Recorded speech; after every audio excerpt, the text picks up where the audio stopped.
দীঘলীপুখুৰীৰ লক্ষীধৰ বৰুৱা সদনত ক্ৰীড়া ভাৰতীৰ বিশেষ অনুষ্ঠান বীৰ জিজা মাতা বঁটা প্ৰদান অনুষ্ঠান আৰু এই অনুষ্ঠানত উপস্থিত আছে মুখ্যমন্ত্ৰী ডক্টৰ হিমন্ত বিশ্ব শৰ্মা। এই মুহূৰ্তত ভাষণ প্ৰদান কৰি আছে মুখ্যমন্ত্ৰীগৰাকী। আমি পুনে পুনে আপোনালোকক সেই ভাষণৰ মাজলৈ লৈ গৈছো।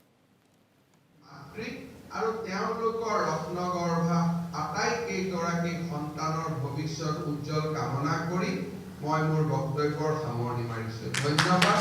জয় হিন্দ, বন্দে মাতৰম, ভাৰত মাতা কি জয়।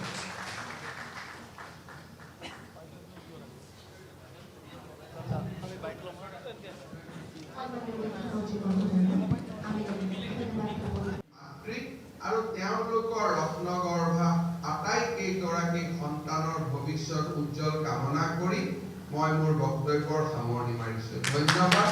জয় হিন্দ, বন্দে মাতৰম, ভাৰত মাতা কি জয়।